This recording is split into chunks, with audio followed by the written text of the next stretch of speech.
वाला है, वो कोई भी पूंजीपति नहीं है। इसलिए हमें भी उसके साथ जोड़ना है। सारी ताकत एक होकर के हम सब मुकाबला करेंगे तो आने वाला समय हमारे लिए बहुत ही उजाले भरा रहेगा।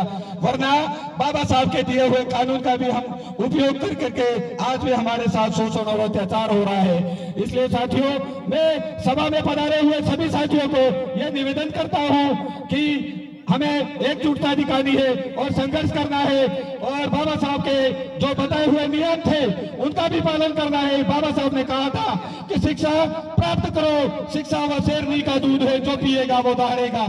इसलिए हमें शिक्षा में भी आगे बढ़ना है और हमें शारीरिक रूप से भी अपना विकास करना है। हमें किसी से डरने की जरूरत नहीं है।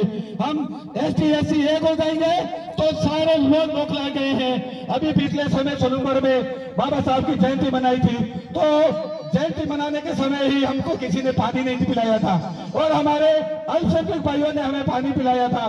तो आज सारे भाई वो पानी लेके खड़े थे, लेकिन मन नहीं मानता था उनका पानी पीने के लिए कि तुम क्यों दिखावा करते हो, हमारे साथ ऐसा व्यवहार क्यों करते हो। इसलिए हमें एकजुटता करनी है और बाबा साहब के दिए उपदेशों का पालन करना है।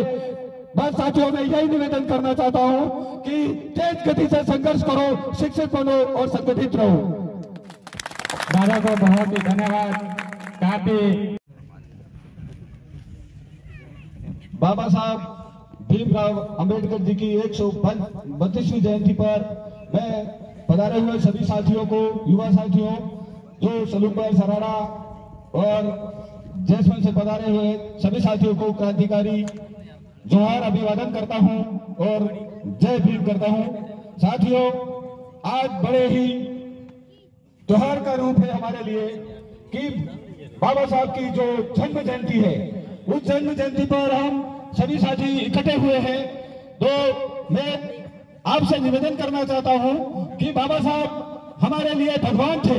मतलब उन्होंने हमें जो अधिकार दिए थे, उन अधिकारों के सहारे ही आज हम नए नए कपड़े पहन के घूमते हैं और नए नए कपड़े पहन रहे हैं और अपनी आवाज को बुलंद कर रहे हैं। आज हमारे को वो अधिकार दिया है बाबा साहब ने, जिस महापुरुष, मतलब आप काल्पनिक देवी देवताओं के पीछे घूमते हो, वो काल्पनिक देवी देवता न तो तुम्हारे कभी काम आते हैं। हमारे लिए बाबा साहब ने वो कानून दिया है जिस कानून के सहारे हम दूसरों से टकराते हैं, हमारी नौकरियां मिली है। लेकिन मैं आपको साथियों बड़े दुख के साथ बता देना चाहता हूं कि बाबा साहब ने उस समय भी कहा था कि जो पढ़ा लिखा समाज है वो मेरे साथ धोखा कर रहा है।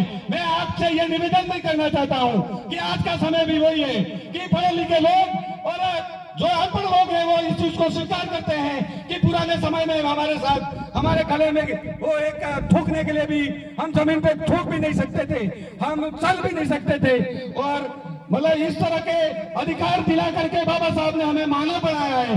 हम पशु जिंदगी जी रहे थे। हमारे मनु समृद्धि के कानून जिसमें हमें यह बताया गया है कि तुम पेड़ से पैदा हुए हो। साथियों, मैं आपसे बता देना चाहता हूँ कि वैज्ञानिक युग में कोई भी बता देता है कि कोई पेड़ से पैदा होता है, कोई मुख से पैदा होता है, क्या कोई भुजा से पैदा होता है। ये सब काल्पनिक बातें थी, वो हमें पीछे धकेलने का प्रयास किया जा रहा है। तो हमें इन काल्पनिक देवी देवताओं और धार्मिक पाखंडवाद के खिलाफ आपको बोलना पड़ेगा। हमारे लिए भगवान तो बाबा साहब है, जिन्होंने हमें जिंदे जिंदे सारे अधिकार दिए थे। अपनी चारों संतानों को खो दिया था, वो भी सोच सकते थे।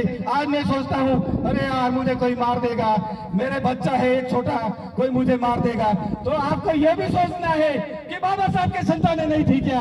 उन्होंने, बाबा साहब अकेले थे, उस समय इतने कानून भी नहीं थे, तो बाबा साहब ने संघर्ष करके हमको आगे बढ़ाया। और बाबा साहब स्कूल के दरवाजे में बैठ के पढ़ते थे, फिर भी उन्होंने हिम्मत नहीं हारी और आज हमको वो अधिकार दिया है बाबा साहब ने। तो साथियों, मैं निवेदन करना चाहता हूँ कि आप धार्मिक पाखंडवाद और उसका विरोध करो और ये हमारा